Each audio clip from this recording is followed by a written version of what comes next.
नमस्कार, मैं हूं चरण सिंह राजपूत और आप देख रहे हैं fight for right.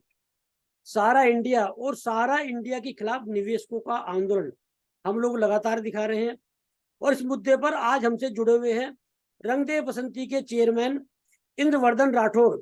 Indravardhan Rathore जी, आपका बहुत बहुत स्वागत है फाइट फॉर राइट के इस लागना लपेट कार्यक्रम में। धन्यवाद सर। पहला ही प्रश्न है मेरा आपसे, आप से मेरी बात हो रही थी कि तूफान से आने वाला जो तूफान है उससे पहला सन्नाटा है। कौन सा तूफान आ रहा है और क्या सन्नाटा है, थोड़ा बताइए।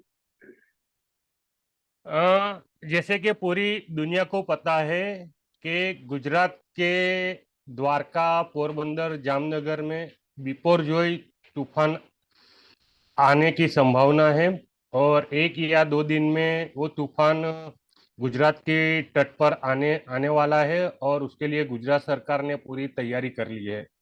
लेकिन मैं इसको दूसरे संदर्भ में कहना चाहता हूँ। 13 करोड़ निवेशक और 12 लाख कार्यकर्ताओं का सहारा इंडिया समूह, जो आज सहारा चेयरमैन सुब्रत रॉय की दया पर निर्भर है। आज सहारा इंडिया चेयरमैन सुब्रत रॉय अपनी पूरी मस्ती में है। वही 13 करोड़ निवेशक और 12 लाख कार्यकर्ता अपनी जान बचाने के लाले पड़ रहे हैं। अपनी जीवन भर की कमाई सहारा इंडिया में निवेश कर दिया था। आज बच्चों की पढ़ाई हो, बिटिया की शादी हो, या माँ बाप के लिए अस्पताल का खर्चा हो, या फ्यूचर प्लानिंग के लिए जो पैसा बचाया हुआ था, वो आज उनको काम नहीं लग रहा है। और वो अपने पैसे के लिए, चाहे वो पुलिस थाना हो, कलेक्टर ऑफिस हो, मुख्यमंत्री हो, प्रधानमंत्री हो, सीआरसी हो, या कोर्ट के माध्यम से अपना पैसा वापस लेने के लिए मारे मारे फिर रहे हैं। तब सुब्रत रॉय अपनी पूरी मस्ती में है। तब 2024 के लोकसभा इलेक्शन से पहले ये 13 करोड़ निवेशक और 12 लाख कार्यकर्ता तूफान बनकर सहारा समूह पर, और हो सकता है लोकसभा इलेक्शन में, अपना जलवा दिखाएगी। तो मेरा यही मानना है कि ये आने वाला तूफान इसी की ओर इशारा करता है। तो क्या रणनीति है निवेशकों की और आंदोलनकारियों की सहारा इंडिया को सबक सिखाने के लिए और केंद्र सरकार को सबक सिखाने के लिए? पिछले 5 साल से सहारा इंडिया निवेशकों का भुगतान नहीं देकर सहारा इंडिया और सहारा इंडिया चेयरमैन सुब्रत रॉय लगातार धोखाधड़ी कर रहा है। और साथ साथ में सरकारी तंत्र जो है, पुलिस विभाग हो या कोर्ट को भी गुमराह कर रहा है। तब ये राज्य सरकार और केंद्र सरकार की जिम्मेदारी है कि निवेशकों का पैसा ब्याज सहित वापस लौटाए और धोखाधड़ी करने वाले सहारा ग्रुप के चेयरमैन सुब्रत रॉय और उनके सहारा अधिकारियों को जेल में पहुंचाए। लेकिन देखने को आया है कि पूरे देश भर में 100 से अधिक एफआईआर होने के बावजूद आज तक एक भी एफआईआर में सुब्रत रॉय की गिरफ्तारी नहीं हुई है। इसका साफ साफ ये मतलब निकाला जा सकता है कि ये केंद्र सरकार के इशारे पर ही हो रहा है। तब लोकसभा इलेक्शन में निवेशक केंद्र सरकार की जो भाजपा सरकार है उसके खिलाफ वोट करेगी और अपना जो दमखम है वो दिखाएगी। यही आज की तारीख में आंदोलनकारी लोग और निवेशकों के मन में ये भाव चल रहा है। इंद्रवर्धन जी, अभी गृह मंत्री अमित शाह जो है दावा किया था हरिद्वार में कि 5,000 करोड़ रुपए सुप्रीम कोर्ट से उन्होंने अनुरोध करके सेबी से रिलीज कराए हैं। तो कहाँ है 5,000 करोड़ रुपए, कहाँ है अमित शाह का दावा और क्या स्टेटस है आज की तारीख में उन 5,000 करोड़ रुपए का? सहारा इंडिया की 4 सोसाइटियों ने मिलकर 86,000 करोड़ रुपया एज ए डिपॉजिट के तौर पर लिया है। और उस पर अगर ब्याज की गिनती की जाए तो कम से कम ये 1 लाख करोड़ का तो मामला बनता ही है। तब सहारा इंडिया की 2 कंपनियों का जो सुप्रीम कोर्ट ने आदेश दिया था उसके तहत 24,000 करोड़ सेबी में जमा करना था, उसमें से 5,000 करोड़ सेंट्रल रजिस्ट्रार को सहारा क्रेडिट और उनकी बाकी सोसाइटियों के निवेशकों के भुगतान के लिए सिर्फ 5,000 करोड़ अलॉट किए गए हैं। लेकिन 2 महीने के उपरांत का समय हो गया है, उसके बावजूद आज तक सुप्रीम कोर्ट ने ये जो ऑर्डर किया है 5,000 करोड़ सहारा क्रेडिट और अन्य सोसाइटियों के निवेशकों का भुगतान करना, उसके बारे में कहीं कोई ऑथेंटिक इंफॉर्मेशन निवेशकों को नहीं मिला है और नहीं 5,000 करोड़ में से एक भी रुपया निवेशकों को मिला है। तब ये जो भी दावे हो रहे हैं वो सिर्फ और सिर्फ जुमलाबाजी है, क्योंकि 86,000 करोड़ रुपया जो निवेशकों को वापस लौटाना है, उसके सामने ये जो 5,000 करोड़ है, ये तो उठ के मुंह में जीरा जैसी बात है कि कुछ भी नहीं है। तब मैं ये चाहता हूं कि पूरे सहारा ग्रुप को केंद्र सरकार अपने हाथ में ले ले और उनकी जो भी संपत्तियां है उसको नीलाम कर वो पैसे से निवेशकों का जल्द से जल्द भुगतान करे। यही एकमात्र रास्ता है। मदन लाल आजाद जो है, जो ठगी पीड़ित जमाकर्ता परिवार के राष्ट्रीय संयोजक हैं और पेशे से वकील भी हैं, उनसे मेरी बात चल रही थी, तो उन्होंने बोला कि सेबी वो पैसा देने को तैयार नहीं है और पुनर्विचार याचिका जो है सुप्रीम कोर्ट में दायर करने जा रहा है। तो इस बारे में आपका क्या कहना है? सेबी के द्वारा ये जो कार्रवाई होने जा रही है उसको मैं बिल्कुल ही जायज मानता हूं। माननीय सुप्रीम कोर्ट में 31 अगस्त 2012 को जो ऑर्डर हुआ था वो सहारा ग्रुप की 2 कंपनियां, Sahara India real estate corporation limited और Sahara housing investment corporation limited के निवेशकों को गलत तरीके से निवेश करवाया था, वो पैसा वापस लौटाने के लिए सुप्रीम कोर्ट ने ऑर्डर किया था। और वो पैसा जो आज सेबी में जो भी पैसा, जितना भी पैसा जमा है, वो 2 कंपनियों के निवेशकों के लिए है। उसमें से अन्य किसी भी कंपनी या सोसाइटियों के निवेशकों का भुगतान नहीं किया जाना चाहिए। इसलिए सेबी के द्वारा ये जो 5,000 करोड़ वाला जो मामला उठा है उसमें पुनः विचार करने के लिए जो भी कार्रवाई करने के लिए जा रहे हैं, उसके लिए मैं सेबी को तहे दिल से शुक्रिया अदा करना चाहता हूँ। अच्छा इंद्रवर्धन जी, यदि ये 5,000 करोड़ रुपया रिलीज हो जाता है सेबी से, तो इसमें तो सुब्रत राय की जीत हो जाएगी, क्योंकि सुब्रत राय तो दावा करते हैं कि सेबी से पैसा हमें लेना है, देना नहीं है। तो यदि ये 5,000 करोड़ रुपया मिलता है तो उसमें तो सुब्रत राय का दावा मजबूत हो जाएगा।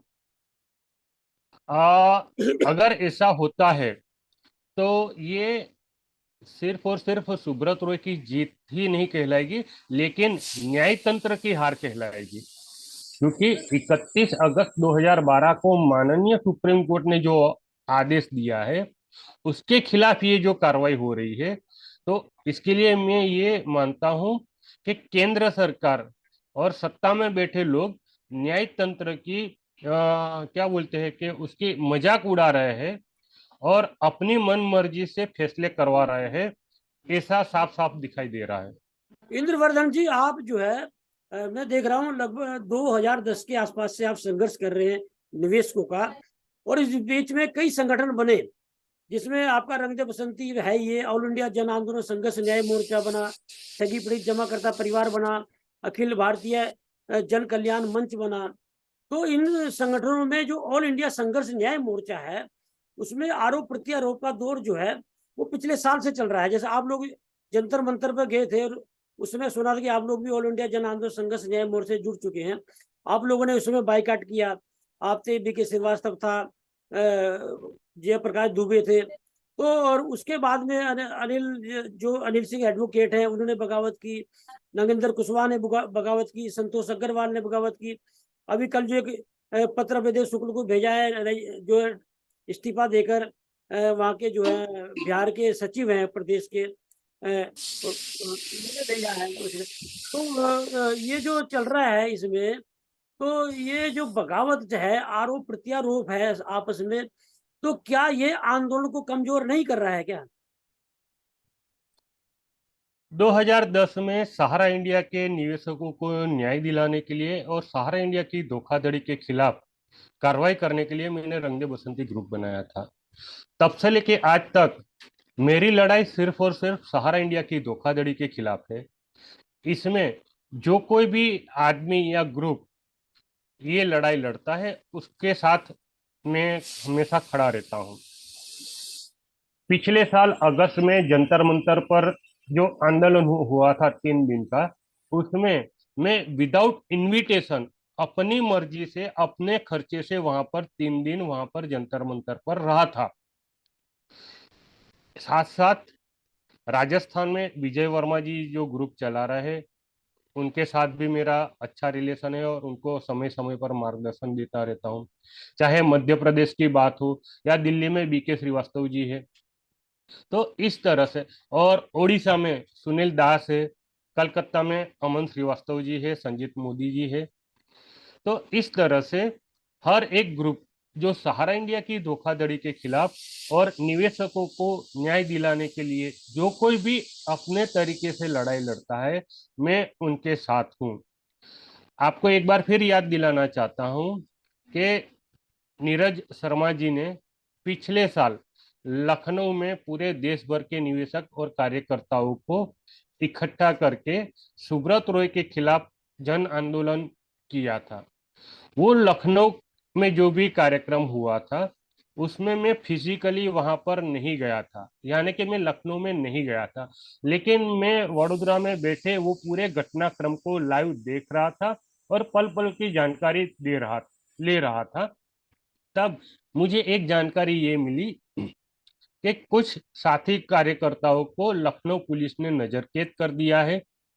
और जैसे ही वहां पर कुछ कार्यकर्ता सहारा शहर की ओर बढ़ रहे थे तो उनको वहां पर रोक दिया गया था और उन सबको इको गार्डन लाया गया था। तब मुझे लगा कि यहाँ पर मेरा एक कदम उचित है। मैंने उसी समय लखनऊ के पूर्व आईपीएस ऑफिसर श्री अमिताभ ठाकुर जी से फोन पर वार्तालाप किया और उनको सारी वस्तुस्थिति से परिस्थिति से अवगत करवाया और उनसे रिक्वेस्ट किया कि प्लीज सर, आप इन सहारा पीड़ित कार्यकर्ताओं के साथ रहिए और उनको सहारा के खिलाफ जो भी कार्रवाई करनी चाहिए और लखनऊ पुलिस जो जिस तरह से कार्रवाई कर रही है उसमें आपका साथ जरूरी है। और मेरी रिक्वेस्ट पर माननीय अमिताभ ठाकुर साहब व नूतन ठाकुर जी ने तुरंत ही घटना स्थल पर पहुंचकर पूरी जानकारी लेते हुए उनके साथ खड़े रहे थे। इस ये मैं सारी बातें आज इसलिए कहना चाहता हूँ कि जिस तरह से अलग अलग संगठनों में जिस तरह से मनमुटाव हो रहा है और जिस तरह की बातें सामने आ रही है, तो उसमें मैं अपना पक्ष क्लियर करना चाहता हूँ कि मैं किसी अन्य संगठन के अंदर नहीं जुड़ा हूँ, लेकिन वो संगठन की लड़ाई को जरूर मैं साथ दे रहा हूँ। हाँ, जहां तक अभी आपने बात कही कि नीरज शर्मा जी और अभय देव शुक्ला के द्वारा जो भी संगठन बनाया गया है और उनकी जो भी लड़ाई लड़ रहे हैं वो काबिले तारीफ है। लेकिन कहीं कहीं पर कुछ गलतियां ऐसी हो जाती है जहां पर ये देखने को आ रहा है कि ये जो कुछ भी हो रहा है, 13 करोड़ निवेशकों और 12 लाख कार्यकर्ताओं की लड़ाई हम अकेले लड़ रहे हैं, ये जिस तरह का भाव उभर के आ रहा है वो सरासर गलत है। क्योंकि उनके द्वारा आज तक गुजरात में कोई भी किसी भी तरह का कार्यक्रम नहीं किया गया है। गुजरात के निवेशकों को के लिए उन्होंने कोई लड़ाई लड़ी नहीं है। इसलिए जिस तरह के दावे किए जा रहे हैं और अब जिस तरह से भाषा का प्रयोग किया जा रहा है वो सरासर गलत है। क्योंकि जब आप कोई भी आंदोलन लेके निकलते हो तो अलग अलग विचारधाराओं के लोग आपसे जुड़ते हैं। तब आपको उनकी विचारधाराओं को सुनना चाहिए, समझना चाहिए और आपकी जो लड़ाई है उसमें उनका साथ लेना चाहिए। लेकिन आप सिर्फ तानाशाह की तरह अपना जो भी है वो लेकर बाकी लोगों को बातों को नहीं सुनकर आगे बढ़ रहे हो, वो खरे दुखदायक है। और आज जिस तरह से हो रहा है उसका मैं भुक्तभोगी भी हूँ। क्योंकि पिछले साल 3 दिन के लिए न्यू दिल्ली में जंतर मंतर पर जो भी कार्यक्रम हुआ उसमें मैं बड़ौदा से वहां पर आया।